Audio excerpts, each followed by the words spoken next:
All right, I'm going to talk about naming molecular compounds. Now, all molecular compounds, you're going to see prefixes that actually indicate the number of each atom present in the molecule. You're going to need to know these prefixes. So, mono is 1, di is 2, tri is 3, tetra is 4. Think Tetris. Penta is 5, hexa is 6, hepta is 7, and octa is 8. So now that we know the prefixes, let's look at a couple compounds. So here we have CO2. The C stands for carbon, O stands for oxide, and we see that 2, in the prefix di. I didn't have my pen selected. There we go, di. If we look at another compound, here's CO, again, C for carbon, O changes to oxide, and now we have to tell ourselves that there's only one oxygen, so we're going to use monoxide. So we have carbon dioxide and carbon monoxide. Now please note, we use mono for the second element to tell ourselves that there's one, but if there's only one of the first element, we don't need to use the prefix mono. So that's just a rule you have to remember. All right, so let's actually go through some steps. So the first thing we have to do is identify that these are both nonmetals, because remember, molecular compounds are made with two nonmetals. So here we have PCl3. These are both nonmetals, so we can proceed.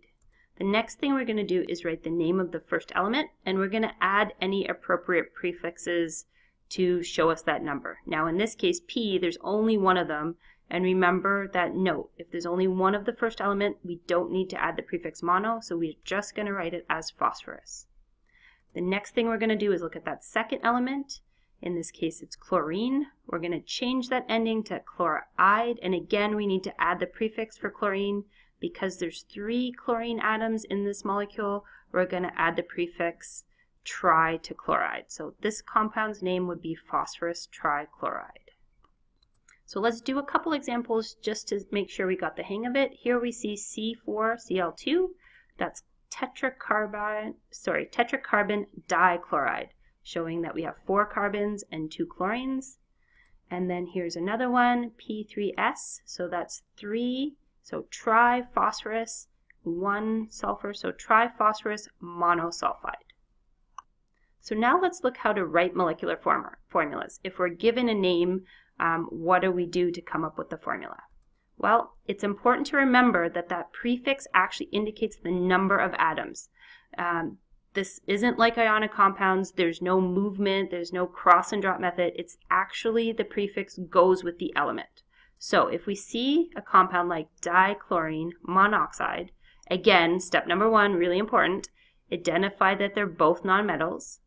The next thing that we're going to do is write the symbol for the element and then add the subscripts. So here we go. We have dichlorine, so chlorine is Cl.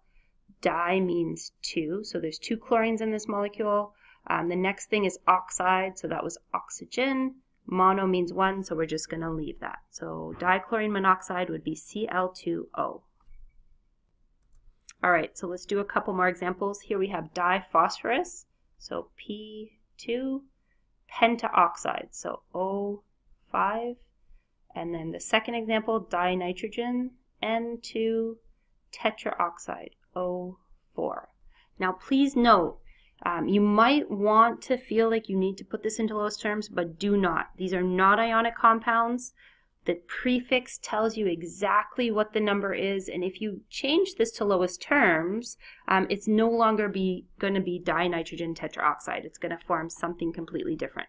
So for molecular compounds, you really need to leave those numbers as they were stated with those prefixes.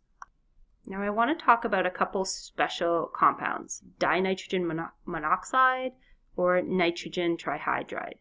Now you might necessarily not know what these are right off by hand, but that's because a lot of molecular compounds have common names. For example, dihydrogen monoxide, well, H2O, we know that as water.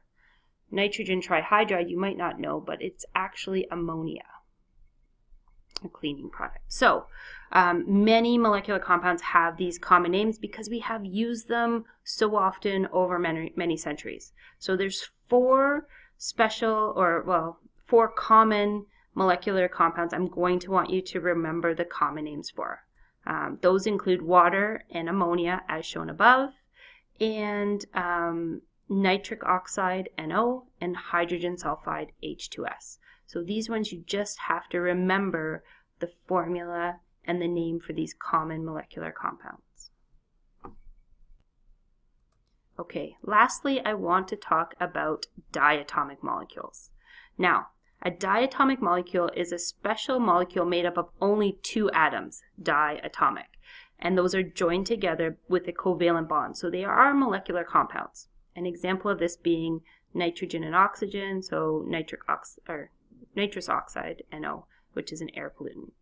Now, the ones I want to actually point out are naturally occurring diatomic elements. So there's 7 special diatomic elements that I want to highlight, and those you can remember by the acronym Hofbrinkel. Usually they have gas in their name. So if we actually expand Hofbrinkel, we get the formula hydrogen, oxygen, fluorine, bromine, iodine, nitrogen, and chlorine.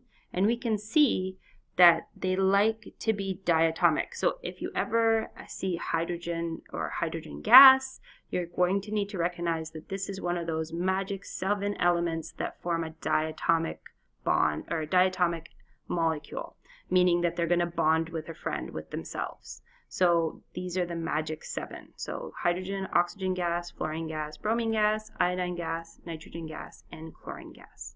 Now there's one other way to actually remember the diatomic elements and the fact that they're the magic 7 is if you're actually looking at the periodic table, and I'm just going to highlight them here, nitrogen, oxygen, fluorine, chlorine, bromine, iodine. Well, if we start to look at the shape that I'm forming, it is a 7, and there are 7 elements if we include hydrogen, because hydrogen is that element that just, you know, wants to do everything. So that's the other way you can remember the magic 7, not just with the acronym Hofbrinkel. So that's all that I want to talk about for molecular compounds.